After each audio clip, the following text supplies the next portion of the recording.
नमस्कार दोस्तों। एक बार फिर अपने YouTube channel Vedanta GS academy में आप सभी का स्वागत करता हूं। आज हम लोग बात करेंगे मूल कर्तव्य, मौलिक कर्तव्य, फंडामेंटल ड्यूटीज के बारे में।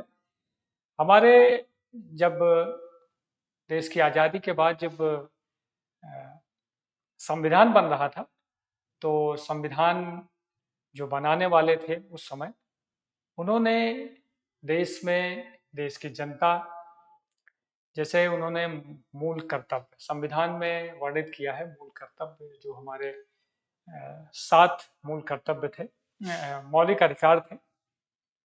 7 मौलिक अधिकार दिए। बाद में उसमें जो संपत्ति का अधिकार था उसको बाद में हटा दिया गया इंदिरा गांधी गवर्नमेंट के द्वारा। उसी तरह मूल कर्तव्य, हमारे जनता के क्या मूल कर्तव्य होंगे देश के प्रति, समाज के प्रति,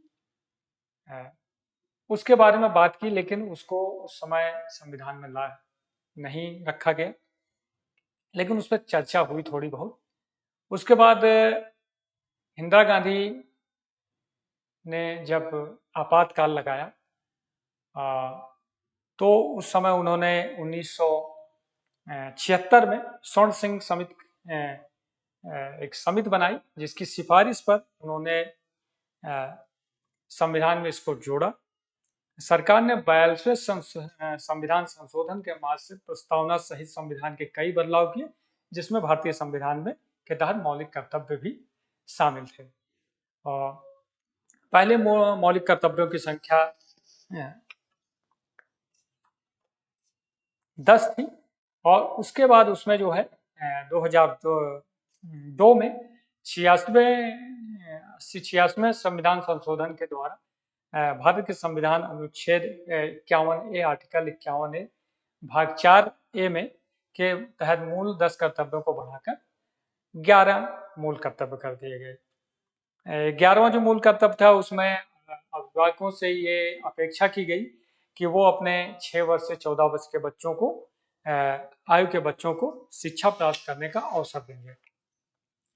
तो आज हम लोग बात करेंगे मूल कर्तव्यों के बारे में, फंडामेंटल ड्यूटीज के बारे में, कि जनता, जो हमारे देश में लोग निवास करते हैं, जो नागरिक हैं, उनके क्या मूल कर्तव्य होने चाहिए। भारतीय संविधान और मूल कर्तव्यों का संक्षिप्त परिचय। पहले, संविधान जो देश की रीढ़ के रूप में कार्य करता है, न केवल अपने नागरिकों के मौलिक अधिकारों को निर्धारित करता है, बल्कि देश के सभी नागरिकों को नैतिक दायित्वों को, मूल कर्तव्यों को भी दर्शाता है। नागरिक जिम्मेदारी की भावना जगाने, राष्ट्रीय अखंडता को बढ़ावा देने, देश की प्रगति के उद्देश्य से उन्हें 42वें और 2002 के 86वें संशोधन अधिनियम के द्वारा भारतीय संविधान से जोड़ा गया। जिस तरह सभी नागरिकों को समान अधिकार है, उसी प्रकार उनके समान मौलिक कर्तव्य भी है। अपने मौलिक कर्तव्यों का पालन किए बिना संविधान द्वारा प्रदत्त किए गए सभी मौलिक विशेषाधिकार और स्वतंत्रता की उम्मीद नहीं किया जा सकता है। मौलिक कर्तव्यों की अवधारणा की ऐतिहासिक पृष्ठभूमि है। मौलिक कर्तव्यों की अवधारणा भारतीय संस्कृति में कोई नई नहीं है। यह कई सदियों से चली आ रही है और प्राचीन भारतीय परंपराओं से प्रेरणा लेती है। पहले के जमाने में जब प्रजातंत्र नहीं था, जब राजतंत्र था, या उसके पहले जो हमारे बहुत सारे धार्मिक ग्रंथ हैं, रामायण, महाभारत, उसमें राजा का क्या कर्तव्य होता है, मंत्री का क्या कर्तव्य है, सेना कैसे काम करती है, नागे देश के प्रति नागरिकों का क्या कर्तव्य है, प्रकृति के प्रति कर्तव्य है, महिलाओं, बच्चों, समाज के प्रति क्या कर्तव्य होने चाहिए लोगों के, इसके बारे में उसमें वर्णन है। और भारतीय सभ्यता, भारतीय संस्कृति में लोगों के कर्तव्य को प्रमुखता दी गई है। कर्तव्य परायणता के बारे में बहुत सारे ग्रंथों में उल्लेख किया गया है। तो ये कोई नई चीज नहीं है, लेकिन जब भारतीय संविधान स्वतंत्र हुआ और भारतीय संविधान बना, तो उसमें मौलिक कर्तव्यों को उस समय नहीं जोड़ा गया, उसके बाद उसको जोड़ा गया। तो ये कोई नई चीज नहीं है। यह मौलिक कर्तव्य है जिसने समाज और राष्ट्र के प्रति अपनी जिम्मेदारियों को पूरा करने का महत्व पर बल दिया है, फिर चाहे वह राजतंत्र का दौर हो या स्वतंत्रता संग्राम के लिए जंग हो।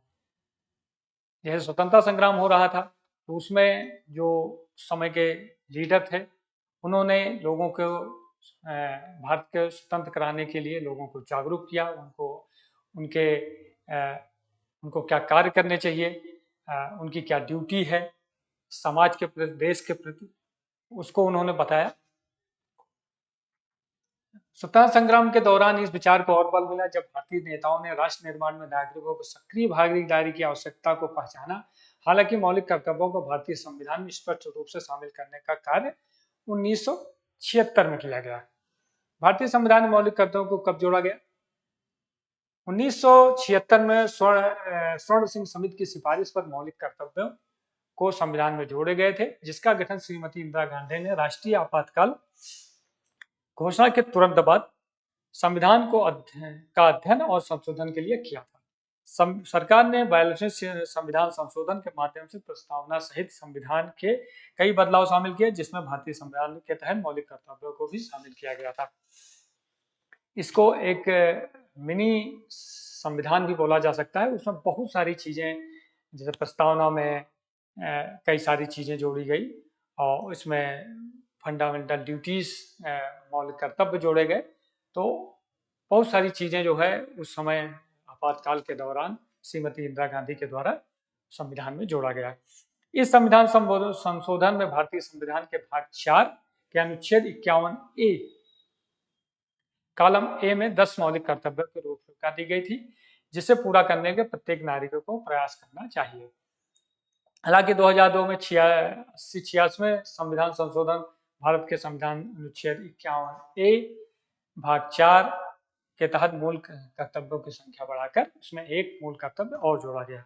यह मूल कर्तव्य संविधान और राष्ट्रीय प्रतीकों का सम्मान करने से लेकर सार्वजनिक संपत्ति की रक्षा करने, विभिन्न समूहों के बीच सद्भाव को बढ़ावा देने, इन कर्तव्यों को स्थापित करने, व्यक्तिगत अधिकारों और सामाजिक दायित्वों के बीच संतुलन बनाने का प्रयास किया गया। मौलिक कर्तव्यों का उद्देश्य नागरिकों की जिम्मेदारी, देशभक्ति और सामाजिक चेतना की भावना पैदा करना था। मौलिक कर्तव्यों को लागू करने का या संविधान में जोड़ने का ये प्रयास था कि जो भी देश में नागरिक हैं उनको उनको देश के प्रति उनके क्या कर्तव्य हैं, समाज के प्रति क्या कर्तव्य हैं और राष्ट्रीय प्रतीकों का कैसे सम्मान करना है, प्रकृति का कैसे संरक्षण करना है, महिलाओं, बच्चों को कैसे उनके ऊपर किसी प्रकार का दबाव न हो, वो उनको अपना विकास करने में, अपना शिक्षा ग्रहण करने में, अपना जीवन सुचारू रूप से चलाने में कैसे सहायता की जाए, इसके बारे में था। अनुच्छेद 51A में निम्न अनुसार प्रत्येक नागरिक का जो कर्तव्य है वो इस प्रकार है: संविधान का पालन करें और उनके आदर्शों, संस्थाओं, राष्ट्रीय ध्वज, राष्ट्रगान का आदर करें। पहला जो मौलिक कर्तव्य है उसमें संविधान का पालन करें। संविधान में जो चीजें लिखी गई हैं उसके अनुसार कार्य करें। कोई ऐसा कार्य न करें जिससे संविधान का उल्लंघन हो, मतलब कोई ऐसा कार्य न करें जिससे आपको न्यायालय के द्वारा दंडित किया जाए या फिर देश की एकता, अखंडता को किसी तरह की चोट पहुंचे। उसके अलावा आदर्शों, संस्थाओं, जो हमारी राष्ट्रीय संस्थाएं हैं, संसद है, राष्ट्रपति, उपराष्ट्रपति, प्रधानमंत्री, राष्ट्रीय ध्वज, राष्ट्रीय प्रतीक, इनका सम्मान होना चाहिए, राष्ट्रगान का सम्मान किया जाना चाहिए। दूसरा है स्वतंत्रता के लिए हमारे राष्ट्रीय आंदोलन को प्रेरित करने वाली उच्च आदर्शों को हृदय में संजोए रखें और उनका पालन करें। जो हमारा राष्ट्रीय आंदोलन था स्वतंत्रता प्राप्ति के लिए, उसके जो नेता हैं, उनकी जो बातें हैं, उनके जो आदर्श हैं, उनको हम अपने दिलों में संजोए रखें और उसके हिसाब से कार्य करें।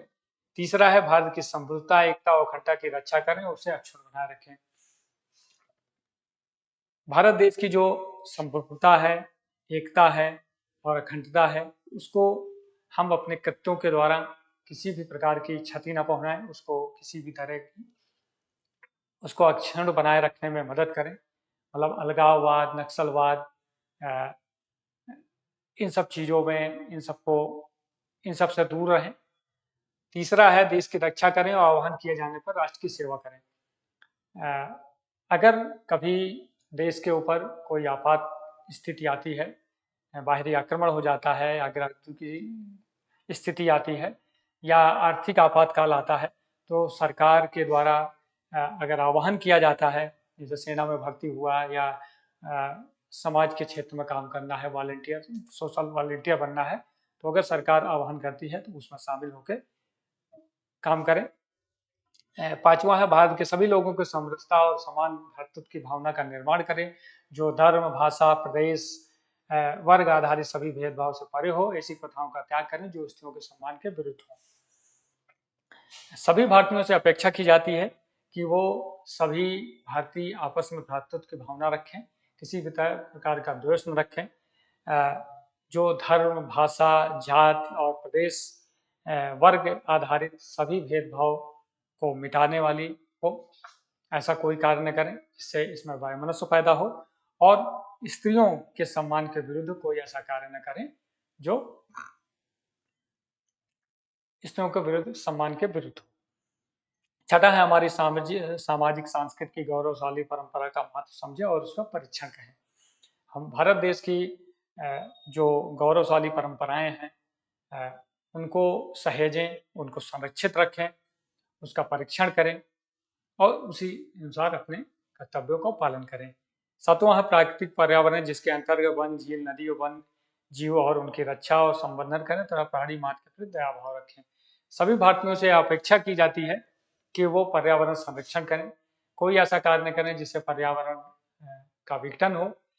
नदी है, जल है, तालाब हैं, इसको दूषित न करें। वन्य जीवों की रक्षण करें। काफी पहले टाइम में देखा गया है कि हमारे जो राष्ट्रीय पशु है शेर, उनको संरक्षित किया गया, काफी मार दिए गए थे, लेकिन अब धीरे धीरे उनकी संख्या बढ़ रही है, बाघों की संख्या बढ़ रही है, तो उनको संरक्षित करें। जो चीजें कम हो रही हैं उनको संरक्षण करने में मदद करें, सरकार की मदद करें, अपने तरफ से प्रयास करें कि उनको किसी तरह की हानि ना पहुंचे, और प्राणी मात्र के भाव प्रति दया भाव रखें, कोई उनको मारे न, जीवों पर दया दिखाएं। आठवां है वैज्ञानिक दृष्टिकोण, मानवतावाद, ज्ञानावर्जन तथा सुधार की भावना का विकास करें। लोगों से अपेक्षा की जाती है कि वो अपना वैज्ञानिक दृष्टिकोण रखें, देश के प्रति मानवतावाद, मानव कल्याण के लिए कार्य करें और ज्ञान अर्जित करें, शिक्षा ग्रहण करें, और देश में सुधार, कैसे समाज में परिवर्तन लाया जाए, कैसे समाज सुधार किया जाए, उसकी भावना का विकास करें। नौवां है सामाजिक संबंध को सुरक्षित करें और हिंसा से दूर रखें। ये बहुत महत्वपूर्ण विषय है कि आए दिन हम देखते हैं कि छोटी छोटी बातों पे दंगे हो जाते हैं, या आजकल मॉब लिंचिंग, किसी छोटी बात पे किसी का मर्डर हो जाता है, किसी को मार दिया जाता है,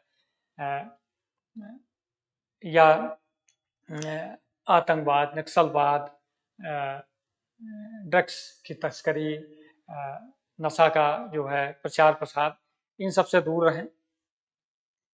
और जो ये सब चीज़ें होती हैं तो सार्वजनिक संपत्ति को नुकसान होता है, जैसे रेलवे है, बस है, या कोई संस्था की बिल्डिंग है, उसको लोग आग लगा देते हैं, सरकारी संपत्ति में आग लगा देते हैं या उसको तोड़ फोड़ करते हैं, तो इन सब चीज़ से दूर रहें। 10वां है व्यक्तिगत और सामूहिक गतिविधियों में सभी क्षेत्र में उत्कर्ष की ओर बढ़ने का सतत प्रयास करें, जिससे राष्ट्र निरंतर बढ़ते हुए प्रयत्न और उपलब्धि की ऊंचाइयों को छू ले। व्यक्तिगत लोगों से अपेक्षा की जाती है व्यक्तिगत और सामूहिक रूप से अपनी गतिविधियों के द्वारा सभी क्षेत्रों में उत्कर्ष की ओर बढ़ने का सतत प्रयास करें, नई नई खोज करें, नए नए ऐसे काम करें जिससे देश की तरक्की हो, समाज की तरक्की हो, और राष्ट्र निरंतर आगे बढ़ता रहे, ऐसा प्रयत्न करें, ऐसी उपलब्धियों को छूने का प्रयास करें। 11वां है जो 2002 के 86वें संविधान संशोधन के द्वारा इसको जोड़ा गया था, वो अभिभावकों का यह कर्तव्य होगा कि वह अपने 6 से 14 वर्ष के बच्चों को शिक्षा प्राप्त करने का अवसर प्राप्त करें। तो ये 11 ऐसे मौलिक कर्तव्य हैं हमारे, जो संविधान में लिखित किए गए हैं, उनको जोड़ा गया है। मौलिक कर्तव्यों का क्रियान्वयन। मूल कर्तव्य मौलिक अधिकार की भांति न तो वाद योग है और न आम जनता के लिए बाध्यकारी है। सरकार प्रत्यक्ष तो मौलिक कर्तव्यों को बाध्यकारी नहीं बनाता, लेकिन अप्रत्यक्ष इनका क्रियान्वयन सरकार के विभिन्न नीतियों और कार्यों द्वारा किया जाता है। संविधान में मौलिक कर्तव्य जोड़े तो गए हैं, लेकिन जैसे हमारे मूल अधिकार है, अगर उनसे किसी भी तरह का अपेक्ष होता है या सरकार या कोई संस्था उस पर कोई बाउंडेशन लगाती है या उस पर कोई बाध्यकारी वो करता है, तो वो उस पर हम जो है कोर्ट जा सकते हैं। उसमें सुप्रीम कोर्ट जो है मौलिक अधिकारों की व्याख्या करता है और उनको संरक्षित करता है। लेकिन मौलिक कर्तव्यों में ऐसा कुछ नहीं है। वो जनता से अपेक्षा की जाती है कि वो जो है अपने कर्तव्यों का पालन करेगा, लेकिन सरकार के द्वारा इसका अप्रत्यक्ष क्रियान्वयन करने के लिए विभिन्न नीतियों और कार्यक्रमों के द्वारा जनता को जागरूक किया जाता है, उनसे और उनसे वो करवाया जाता है। जैसे राष्ट्रीय गोरखपुर अपराध अधिनियम 1971 में राष्ट्रीय प्रकृतियों का अपमान करने पर दंड की व्यवस्था है। हम देखते हैं जैसे हमारा राष्ट्रीय ध्वज है या राष्ट्रीय प्रतीक हैं, उनमें अगर कोई अपमान करता है और सार्वजनिक रूप से दिख जाता है, तो ऐसे लोगों को दंडित करने का प्रावधान किया गया है। देश की एकता अखंडता के विरुद्ध कार्य करने पर नागरिकता अधिनियम 1955 के तहत किसी भी भारतीय नागरिक की नागरिकता छीनी जा सकती है। अगर कोई नागरिक देश की एकता अखंडता के वो तोड़ने का प्रयास करता है, उसके विरुद्ध कोई काम करता है, तो नागरिकता अधिनियम 1955 के तहत किसी भी भारतीय नागरिक की नागरिकता छीनी जा सकती है। 16वें संशोधन अनुच्छेद 19(2) में व्यवस्था की गई है कि यदि कोई भारतीय एकता और अखंडता के विरुद्ध विचार व्यक्त करता है तो उसे दंडित किया जाता है। आए दिन हम देखते हैं अभी के समय में, पिछले कई सालों में, कि लोग अभिव्यक्ति की स्वतंत्रता के नाम पे देश विरोधी नारे लगाते हैं, देश को तोड़ने की बातें करते हैं, हमारे राष्ट्रीय प्रतीकों राष्ट्रीय चिन्हों का अपमान करते हैं। तो इसमें कोर्ट जो है उनको अगर कोर्ट में साबित हो जाए तो उनको सजा का प्रावधान भी किया जा सकता है। अनुच्छेद 23(2) में प्रावधान किया गया है, राष्ट्र की रक्षा हेतु तो राज्य नागरिकों को अनिवार्य सेवाएं ली जा सकती हैं। इसमें प्रावधान किया गया है कि अगर देश के ऊपर कोई आपातकाल आता है, कोई युद्ध की स्थिति होती है, तो सरकारें लोगों को इन सेवाओं में ले सकती हैं और उनको वो करना पड़ेगा। महिला सशक्तिकरण के लिए सरकार ने 1987 या 2001 को महिला सशक्तिकरण की नीति पारित की और स्थानीय स्वायत्त संस्थाओं में महिलाओं को 33% आरक्षण दिया। इसके माध्यम से सरकार ने पंचायती राज, नगर निकाय, नगर पंचायत, इन सब में महिलाओं को 33% आरक्षण दिया है। नौकरियों में भी आरक्षण की व्यवस्था की गई है महिलाओं के लिए। अभी तो सशस्त्र बलों में भी महिलाओं को जो है महिलाओं को शामिल किया जा रहा है। पिछले ही साल सरकार ने जो है लोकसभा और राज्य विधानसभाओं में महिलाओं को 33% आरक्षण उनके लिए सीटें आरक्षित की है। ये पास हुआ है, लेकिन इसका क्रियान्वयन अभी रुका हुआ है। आगे चल के महिलाओं को लोकसभा और राज्यसभा में भी 33% आरक्षण मिलना चालू हो जाएगा। पर्यावरण संरक्षण के लिए सरकार ने पर्यावरण प्रदूषण रोकथाम अधिनियम, जल प्रदूषण रोकथाम अधिनियम पारित किए हैं। सरकार ने वनों को बढ़ावा देने के राष्ट्रीय वन नीति 1992 और 1988 बनाई है। सरकार ने वनों की रक्षा एवं वृद्धि के लिए सामाजिक वन की 1976 और संयुक्त वन प्रबंधन 1990 कार्यक्रमों को भी प्रारंभ किया है। ये पर्यावरण संरक्षण के लिए है। आम जनता को अहिंसा के कर्तव्य पालन के लिए सरकार गांधीवादी दर्शन का प्रचार प्रसार करती रहती है, जिससे लोग जागरूक रहें, वो हिंसा न करें। वैज्ञानिक दर्शनों को मानवतावाद के विकास के लिए सरकार मानवीय और वैज्ञानिक शिक्षा प्रदान कर रही है, ताकि लोग अपने कर्तव्यों को भली बात समझें और उनका पालन करें। हमारे समाज के लिए, हमारे लिए, हमारे देश के लिए मौलिक कर्तव्यों का क्या महत्व है? भारतीय लोकतांत्रिक कल्याणकारी राज्य में मौलिक कर्तव्यों का महत्वपूर्ण स्थान है। संविधान में मूल कर्तव्य की स्थापना से अधिकारों और मूल कर्तव्य में संतुलित स्थापित होता है। मौलिक कर्तव्य व्यक्तियों में सामाजिक दायित्व की भावना का संचार करते हैं, अतः अपने राष्ट्रीय भावनाओं में वृद्धि होती है। यह कर्तव्य भारतीय संस्कृति के अनुकूल है और यह कर्तव्य भारतीय जनता में बंधुत्व की भावना बढ़ाती है। मौलिक कर्तव्य से लोगों में अपने राष्ट्रीय प्रतीकों, राष्ट्रीय आदर्शों, राष्ट्र की सुरक्षा, विश्व बंधुत्व की भावना, प्रकृति की रक्षा, नदी वायु पर नदी, वन, इन सब की संरक्षण, स्त्रियों का सम्मान और इन सब की जो है अपने कर्तव्यों का बोध कराती है। तो इससे जो है राष्ट्रीय भावना मजबूत होती है, अपने कर्तव्यों का संचार भाव उत्पन्न होता है। तो ये एक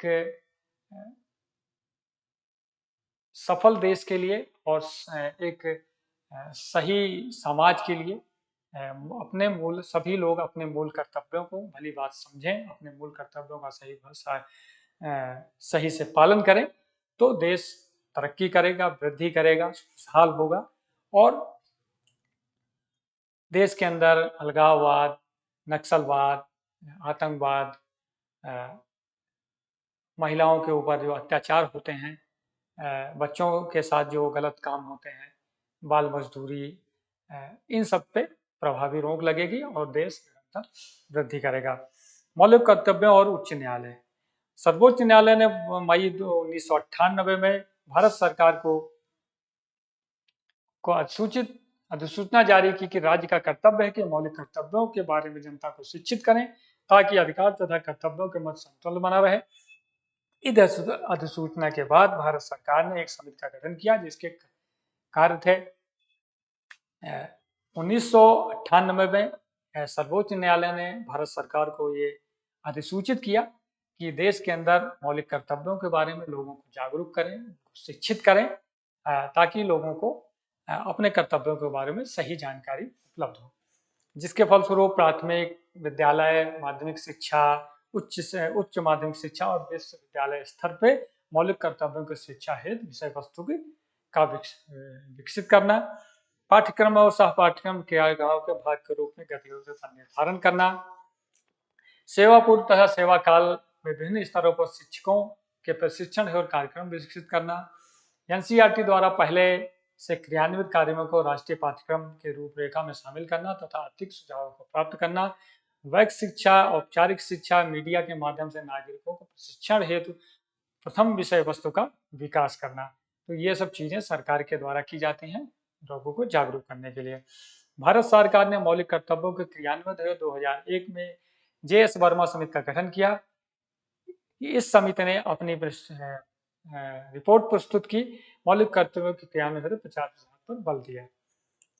वर्मा समिति की जो प्रमुख सिफारिशें थी उसमें JS वर्मा समिति 1999 में कुछ मूल कर्तव्यों की पहचान की और क्रियान्वयन के लिए कानूनी प्रावधानों को लागू करने की सिफारिश की। सिविल अधिकार संरक्षण अधिनियम 1955 जाति एवं धर्म से संबंधित अपराधों पर दंड की व्यवस्था करता है। वन जीव संरक्षण अधिनियम 1972 दुर्लभ और लुप्त प्रजातियों के व्यापार पर प्रतिबंध लगाता है। राष्ट्र गौरव अपमान निवारण अधिनियम 1971 या भारत के संविधान, राष्ट्रीय ध्वज और राष्ट्रगान के अनादर पर का निवारण करता है।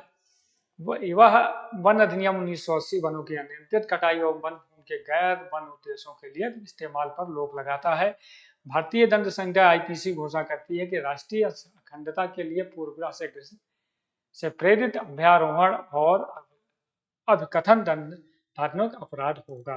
तो यह वर्मा समिति ने अपनी रिपोर्ट प्रस्तुत की और उसमें इन सब चीजों को सरकार से लागू करने का बल दिया और ये अधिनियम के द्वारा इसको लागू किया जा सकता है ताकि कोई भी नागरिक अपने मूल कर्तव्यों से हटकर कोई ऐसा काम न करे जो देश समाज के विरुद्ध हो। तो आज के लिए इतना ही था। ये हमारे मूल कर्तव्य के बारे में बात की। हमारे मूल कर्तव्य क्या क्या हैं, इनका क्रियान्वयन कैसे करना है। अगर समाज में, देश में सभी नागरिक अपने मूल कर्तव्यों का सही से उपयोग करें तो हमारा देश खुशहाल होगा, तरक्की होगी, विकसित होगा और समृद्ध होगा। तो आज के लिए इतना ही। ये मेरा यूट्यूब चैनल है, आप लोग इसको ज़्यादा से ज़्यादा लाइक करें, सब्सक्राइब करें, शेयर करें। इसका PDF लिंक जो है वो अपने डिस्क्रिप्शन लिंक में डाल दूंगा, वहाँ से आप इसको देख सकते हैं। धन्यवाद।